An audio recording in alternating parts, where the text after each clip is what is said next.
All right. We're going to chat a couple things. One thing, for the purpose of this broadcast, I've changed my name to Tom Efoil now, because the first exciting news is that I now have an efoil.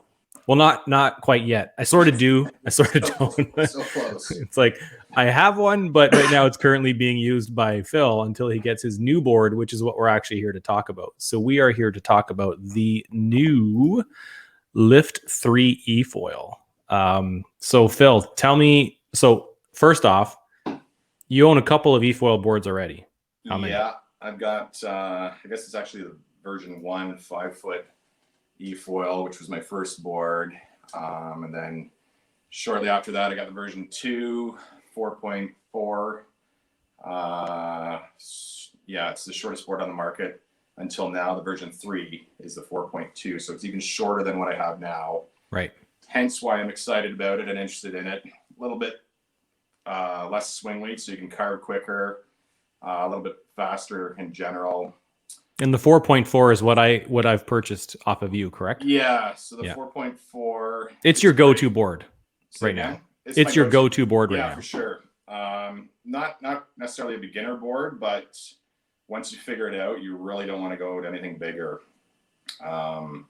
I figured that out pretty quickly. The 5-foot was for generation 1 was the shortest board on the market, and it was relatively easy. So they've got 4 sizes basically, roughly a 4.4, we'll say a 5, a 5.8, and a 6.2 was the version 1, version 2 sizes. Mm-hmm. So the smaller the board, the more difficult, more challenging. But once you figure it out, it's what you want. More manageable for the this hardcore enthusiast anyhow, for sure. Yeah. And so tell me, when did you hear about them coming up with a new board? And then we'll talk about the new board itself. Geez, it must have been 4 or 5 months ago, I guess. They talked about the V3, and I knew that they were going to come out with something slightly smaller. It's only a couple inches difference, 4.4 versus 4.2. It doesn't sound like much, but I'm pretty confident that when I get on and ride it, it's gonna, even though it's just minimal difference, it's gonna make it much more carvier, much more aggressive. A lot of perks, a little more challenging. When everything gets smaller, it's more challenging. But that's sort of what I'm after, is bigger challenge and progression of the sport and that sort of thing. Yeah. Now, what's your TikTok account, Phil? TikTok is Phil Efoil Original. It is, yes. It is. Okay. I think I had Here it is. Phil Efoil one at one point, but I lost the password to it or something. So yeah, Phil Efoil Original. Right. So I'm going to just quickly share a little clip here.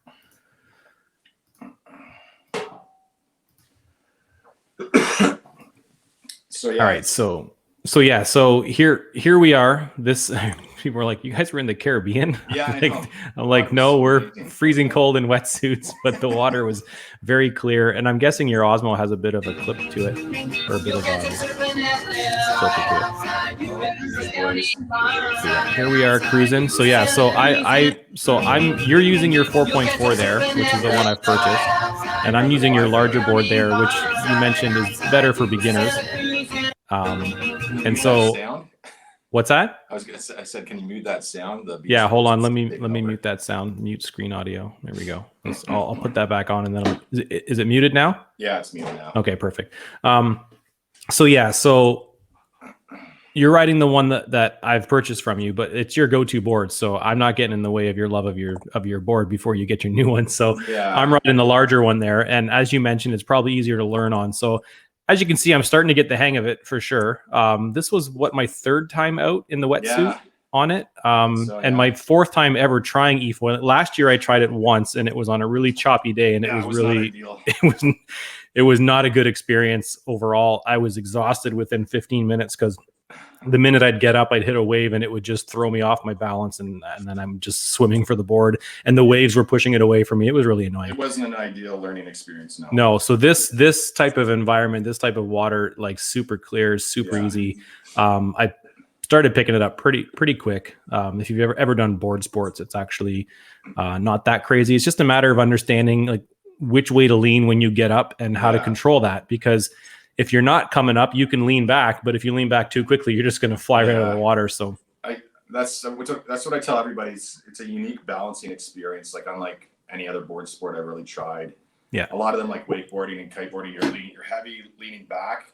This, you're not leaning back. If you lean back, that wing's going to lift you right up and you're done. So yeah, and if you watch your legs in this video, like right from when the video restarts and you watch your legs, you can see the act of balancing there. Like it's not always just stand straight and go. No. I mean, it can be, but if you're carving, there's a lot of, it's not just left and right. It's like you're trying to balance that lift from, no pun intended. And it's a lot more literally front foot pressure versus any other board sport that I've tried. Yeah. You got to focus on keeping that nose down because that wing just wants to lift it up, right? So that's the biggest thing that I tell people is it's just focus on your front foot pressure, and it's just this fine balance of front, back, and left and right. And it's a unique experience, balancing experience for sure. Yeah. So let's go back and. So yeah, the 4.2, it was supposed to arrive last Thursday. We're at, what are we at now? Sunday. Mm-hmm. But yeah, partially due to my fault, but maybe it was held up at customs anyhow. Just getting paperwork and stuff organized. Then Friday came along and I finally got it organized, but it was in Mississauga at that point. So it's roughly 3-4 hours away in Mississauga. All the paperwork's done, organized, fees are paid. So I've been told it will arrive tomorrow. So I'm going to be sitting here tomorrow. And is this the color you got? Staring out the window, waiting for it to show up. Yeah, I got the blue, Yeah, so this is it here. This is the 4.2 Pro. Yeah. So they've got blue, white, and black. I've got white boards already. I wanted something different. I didn't want black. Black is my jam for sure. If I don't get a black board eventually, I will probably paint the one I'm getting at some point. It's pretty I've got sick. a buddy in Kingston that's got a black board, and he was all over the black. But yeah, I don't know. I just wanted something that had color to it, so I went blue. Yeah, no, the blue is really sharp. It's really nice. Yeah, it's pretty slick. Nice change from the white. Yeah, as well. The nose. I like the nose is super stubby. Like they've actually shrunk the logo because they didn't really have enough on the top of the nose there. It looks different than all the other versions. Yeah, but yeah, it's amazing the difference 2 inches can make in these boards. Yeah, it is. A lot of people are probably thinking I'm crazy for jumping on a new board just because it's slightly shorter, but it's going to make a difference. I guarantee it. Oh, for sure. I mean, I think anyone who's actually skateboarded understands how much even a half inch can make. Like the width of a skateboard, for example. Yeah. You go from 8 inches to 7.5 in a board, and you really notice that half an inch. Like that's a good example. It's noticeable. And same with length. Like you take an inch or two off a skateboard, you're going to really feel that. So yeah, I totally get it. It doesn't sound crazy to me. Going down 2 inches will make a difference. So the other big difference that they're offering this year is the mast length. So I've been riding a 28-inch mast, which was the only size they offered with version 2. And for anyone watching that doesn't know these parts here, this part's the mast, right? That's the mast, the length here, yeah. So I never had anything negative to say about the 28-inch mast. People were asking for longer ones, and I thought to myself, I feel that the 28 versus the 32 which is the other option this year. I figured that the shorter one sort of forces you to be more consistent, and you've got that buffer zone, right? So you got to be better, in my mind, to keep that in the water. Mm-hmm. And if you've got a longer one, it's more forgiving. But the other benefit of the longer mast is you can carve deeper, so you can get into tighter, deeper turns, and you won't breach. With the 28, you would likely breach if you were doing really, really deep. So the sound of breaching, it's like as soon as you hear that sound, you're like, no. So that really the motor comes out of the water. You're like, oh shit. Yeah. So when I heard that, like I've been doing a lot of hard carving and stuff, and when I realized that with a longer mast, I could probably get deeper, harder, tighter, more aggressive carving turns, that really appealed to me. So when I originally ordered it, I ordered the 28, but then I thought about it for a week or so and said to myself, okay, I want to try this 32. So I contacted Lyft and got the 32. So that'll be new to me. That'll be fun. Yeah, that's cool. The other perk, I guess, is when you're riding in really choppy water, you've got more of a buffer zone. So there's you can stay above most small waves. Easily. Yeah, more easily. I'm not riding ocean waves. No. So I'm, lakes and stuff. It's not as crazy as oceans, obviously. But anyhow, you've got more of a buffer zone, so it'll be more forgiving. There'll be times when I'd fall possibly on the 28, so the 32 will be more forgiving and allow me to go further with whatever. So So yeah, it's got some perks. They've slightly redesigned the profile of the prop guard, the motors, so it's a little more sleek, I believe. So that'll add to battery life and add to maneuverability, I think, as well. So there's a it's funny, you're like, I'm not doing oceans, but then there's this day, yeah. which was not an ocean, but those waves were a little challenging, huh? Yeah. So yeah, it blows my mind. Like there's so much room for progression. Like I've learned and gotten better and better over the last year and a half, almost 2 years. 2 years in August, I think, will be when I bought the board 2 August ago. Anyhow, so yeah, there's just so much room for progression, and I'm on it almost daily. And every week, I just feel little things that I'm learning that I didn't know a week ago. But yeah, this picture here, for example, I've only ridden in these conditions a handful of times. And the first time I did, I spent 90% of my time swimming, catching my board. Like I was just bailing left, right. Yeah, like me on my first attempt. Yeah, just spent more time swimming than riding. So in this, I think I'm actually riding the 5-foot board here. I dinged up the 4.4. Yeah. So it was out of commission. It was getting repaired. And which mast are you using here? So funny ask. So on the version 1, it's actually a 30-inch mast versus the 28. So the first year they had 30, second year 28, third year they've got 28s and 32s. I didn't really realize that was a 30-inch mast until I read about it online a few weeks ago. And it was probably around the time that I was trying to make my decision if I was going to go with 28 or 32 for the new board. Yeah. And I got on it, and even that 2 inches felt like, okay, I think there is a bit more of a buffer zone. So anyhow. And so which one did you get again with the new one? So I got the 32. You got the 32, yeah. And I'm just jumping all over the place here. So there's all sorts of wing options as well. There's endless wing options, but they've got version 2 surf wings that they're offering this year. So every year they redesign the wings. This was my go-to and kind of still is. It's a 170 Classic. They're not offering the 170 in the Surf 2 wings this year. They've got a 200, they've got a 150. I've ridden a 200, I've ridden a 250. I haven't ridden 150. So I ordered the 150, but I also ordered the 200. Different options, different riding styles. Yeah, I'm not sure where I was going with that, but yeah, it's endless. And I'll get addicted to one wing for a few weeks, and then I'll be like, this is my go-to, and then I'll pull out an old wing and try it, and be like, and then realize you can do something differently, either sharper carving or like more speed or more battery life, and you're like, whoa. Yeah, there's endless options. So yeah, they've got sort of 3 lines now. They've got the HA, the high aspect wings, which they're good for pumping. So if you're not on an e-foil and you're surf foiling, you can pump into waves.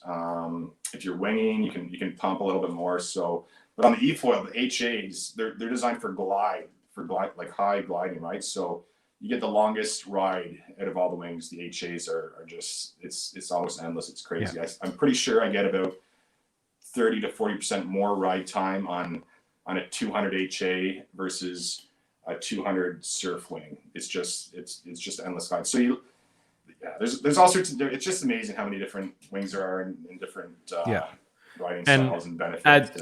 As you mentioned, like you're not just buying that whole piece behind you. Like you can swap out. Yeah. The wing, what would be the back wing is separate as well, right? Yeah. What part of that wing? What's the part of that is that wing called? Whoops. So here this is a 200 HA. I'll give you a little comparison here. Sorry, no, this is a 250 HA, and so it's pretty massive, as you can see, compared to a 170 surf. So this tail is a 25. The tail on this is a 50, so it's double the size. So yeah, so the tails, the smaller tail will loosen up your ride. So sort of left or right carving, not as much stability. So there's benefits and downsides to either option. But yeah, so this is the 25. It's the loosest option. So the 250, it's big. It sort of tightens up your ride. It's stable. But when you add a loose tail on it, it'll loosen it up. So it's kind of the best of both worlds. Right. What's my setup? I don't even remember. I'm still learning all this stuff. Yeah, I think you said it was a 270. Does that make sense? The wing? Yeah. No. Yeah. No. So yeah, so you're gonna get the 170. So you're basically. Oh, 170. Sorry. Yeah. Yeah. So this is not the wing you're getting. I've got two of them, but this is the wing you're getting for sure. Right. Classic 170. That's awesome. Yeah, it's fun. I hadn't ridden it in months. I had similar setup but different. I basically had this. It was a two-piece wing, so it was 170 front with a 25 tail, really loose. But then I jumped to this with a 50 tail, and the stability for carving was just it was great. You could just get into those deep carves and not feel like you're going to fall out of it like with a 25 tail. So there's just so many options. It's just endless, and there's benefits and downsides to each option. But yeah, they're definitely. I'm looking on the site now. Crazy. There's really a ton of options here. A lot of mixing and matching. And they've got super small front wings that are designed for like big wave surfing. Like you'll see Kai Lenny riding massive wings. So because he's going so fast, he needs a small wing to be able to cut through that really quickly. If he had a big wing, he'd just be shot up out of the water really quickly. So right. Yeah, those small ones are for like serious professionals. And what do you want to say about this? This is kind of exciting, right? The Lift app here. So yeah, I don't know a lot about it, to be honest. They currently have an app, but it's really only used for updating the software or the firmware on the board. But I believe they're going to have a new app that's going to be released around the time of the new controller. I'm not sure if you can. I don't think you can pop up the new controller on there, to be honest. There was so there's just a little blip here. Yeah. But I definitely know we've seen a video on it. Yeah. Okay.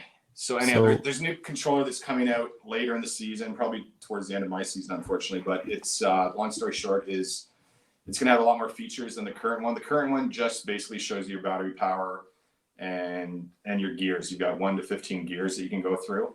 Right. The new one's going to have color. So this is just black and white LCD screen. It's going to have a color screen. It's going to give GPS information, so it'll map out your trips. It'll give you accurate speeds and distance and so on. So I think they're going to tie that into the app, and hopefully you'll be able to track all that information on the app on your iPhone or your Android or whatever. Yeah. Don't have confirmation on that, but that's pretty likely what's going to happen. It'd be nice if they have, like with One Wheel, they've got an app where they have like records, like you can compete for you can ride time, distance, etc. etc. Days straight, you can there's sort of little competition. I have a feeling you might be one of the top. Yeah, because they have like global boards for One Wheel. I'm pretty sure if there was an eFoil one, I'm not sure that many people get out as regularly as you do. It's pretty crazy. 6 months every day last season, so it'd be fun to have something like that and track it. So yeah, I think my comfort limit's about 15 degrees outside Celsius. So I look at my watch every day and I'm like 8 degrees right now. I'm like, if Phil messages me, the answer is probably no. I gave up messaging you. So whenever you want to go out, whenever you're ready, just let me know. Yeah, no, I will. I'll look at my watch and be like, it's 15. Hey, you going out? Yeah. So you'll know if I ask you that question. All you have to do is look at your watch and see what the temperature is, and you'll be like, oh, Tom wants to go out. But yeah, I have a wetsuit. It's a 4.3. It's not bad. Yeah. It's actually okay. The last time we went out was that day, I think, and it was okay. It was colder than the day before that. Yeah. And really, the body stays relatively warm. The only thing that starts to get to me is the head. Yeah. So I did buy a head cover, so it probably won't be as bad. Yeah. But the best way I can explain it when you're falling in freezing cold water is just you feel like you've got a brain freeze, like you drank something cold too quickly. But it diminishes a lot faster than typical brain freeze. Like it goes away pretty quick once you start riding. But that's right. Every time you fall in the water, it comes back. You're like, oh yeah, that's cold. I pulled my dry suit out yesterday. I thought I was done with it for the season, but as you know, it snowed 2 nights ago. Yeah, it's been cold. Yesterday I got up and it was like 1 or 2 degrees. It was cold, but I had to get out for my ride, so I pulled out the old dry suit. But it's hard to believe. 3 weeks ago now, I was out in board shorts. Yeah, well, it was the first day we went out. It was, I think, 21 degrees outside Celsius. Which was incredible. Yeah. I mean, the water obviously doesn't warm up as fast, but it certainly makes it a lot more tolerable because once you Yeah. get out of the water, I mean, you're in your wetsuit. Once you get out of the water, the air is actually warm Yeah. rather than cold. So That's right. Yeah. yeah, no, it's pretty cool. So yeah, so the 4.2 is on its way. It's Yeah. literally like maybe 250 kilometers down the road Yeah, from you right so now, which close. means it's coming soon. The batteries are interchangeable, so you can use your old batteries with the Yeah. new one. So that's good news because the batteries they get shipped separately, and I think They that's do. just due to shipping regulations of batteries, right? Yeah, they're actually designed and built anyway in California, so not in Puerto Rico like the boards are. So they come from. Oh, right. Okay, so they're coming from somewhere different. Yeah. But they're. I presume they're difficult to build and they're in high demand and people order extra batteries, so they're currently they're a little behind, but I think it's only 2 weeks or so behind. But luckily, the previous version batteries will fit in the new board, so I'm not going to be stressing out. I'll be able to toss an old battery in the new board tomorrow and give her a go. There is discussion. There has been a rumor that they're testing out smaller batteries and different mast options and stuff. But anyhow, that'll come down the road. But just like anything else, the battery quality will improve and then it'll shrink in size and so on and so forth. But now this looks like it would be a fun riding spot right here. Yeah, that's like bucket list material there. Yeah, no kidding. Like, oh yeah, just watching this is you know what's funny, because so prior to me actually starting to pick up the skill of staying above the water and riding this thing, you know, I'd watch you ride it and I'd be like, yeah, it looks like fun. But I was trying to explain this to someone that the minute you start riding it and you're floating above the water, you realize how different that feels. Oh yeah. Because like, you know, I've done wakeboarding. I'm not overly skilled at it. I can obviously, you know, cruise, I can carve. Yeah. I could do like a 180. That's about it. But I'm not pulling air and stuff like that. And I mean, I'm almost, you know, mid 40s.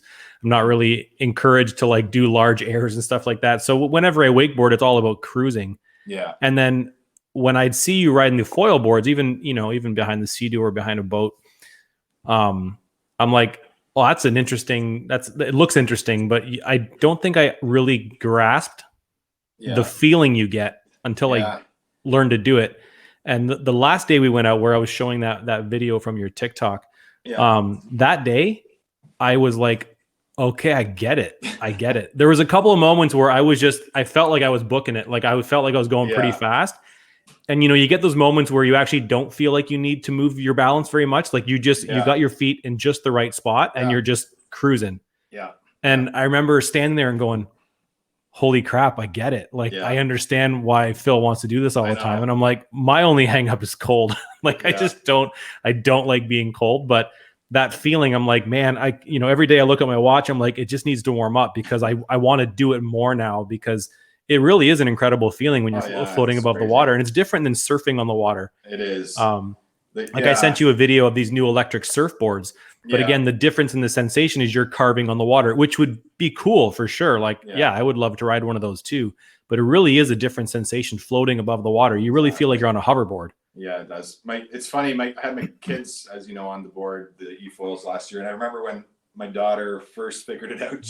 We were riding beside each other, and she looks over and she's like, "Oh my God, I know why you do this every day now." I'm like, it's amazing, isn't it? Yeah, it really is phenomenal. So like you have to experience it, I think, to understand why it feels different. Yeah. Now, if you've never done a board sport, you'll just learn it and it'll feel however it feels. But I think if you can compare it, if you've ever snowboarded or wakeboarded or even water skied, like the fact that you're touching the water, that sensation, which actually it's not exactly a smooth feeling. Like you're riding pretty rough. Like if you're you can obviously have some nice, cool, like smooth water and carving and stuff, but overall, like if you're going in and out of a wake, it's not like a smooth feeling. But this is literally a feeling like floating. Yeah. You know? I always sort of compare, like if you're on a surfboard or these jet surfboards or a wakeboard and you're hitting choppy water, like you're hammering that, you're feeling all of that, right? Yeah. But if you're on an e-foil or a foil, it's just like you just barely. It's like there's no resistance. You just get a touch of that up and down feeling as opposed to hammer, and it kind of feels like you're bouncing around in powder on a snowboard or something like that, or on skis or whatever. So it's just smooth sailing. It feels great. Is there anything new with the propellers other than just machined better? Or I think they're slightly redesigned, slightly fine-tuned, a little less drag. So yeah, the prop guard that you see there and the propeller as well, I believe. I'm just reading there. I think it's slightly redesigned. So they've sort of fine-tuned all of that stuff to get more glide, less drag, less resistance. But it's more about the wings that you're riding than anything else, I'd say. Right. So yeah, like they've got, as we mentioned, they've got arranged in wings, but it also depends on your weight, your skill level, and all that sort of stuff. But it's great to have the options there. I haven't seen you grabbing your handles or the side of the board. You do this I've ever? done it once or twice. I've done a handful of times. I'm not flexible, first of all. Yeah, I was gonna say I'm pretty sure this would just be right before I fall off the board. Yeah. But if I tried it. I'm gonna start, and especially with the longer mast, deeper carbine, I'll play around with that this summer. Mm-hmm. But yeah, my flexibility is not what it should be. But for me, it's more about getting out there and carbine like nonstop. A lot of people see e-foils, and they're just going straight. And I've heard comments online about, oh, that looks pretty boring, like it's not doing anything. But if you progress and you start carving, it's just like I go there for roughly an hour, and it's, I compare it to going to a ski hill and snowboarding down a hill for an hour straight. Like, what hill can you do that on? You know what I mean? And I do that every day. It's just, it's the best. Yeah. Yeah. No, that's cool. All right. Well, I'm excited because once you get your board, it means I'll have a board and we'll have you'll have a go-to board again, because right now your go-to board is on its way out. And then, the temperature, I mean, it's May 2nd. It's not going to be long before it's doable for me. It's not exactly swimming weather, but again, like I said, I'm waiting with my wetsuit. It's hanging in the garage, ready to go. Right on. All right. Well, iPad's telling me I'm at 6%, and I got to go for a ride before work. So yeah, no worries. Let's end this. I'll throw it up on YouTube. Sounds good.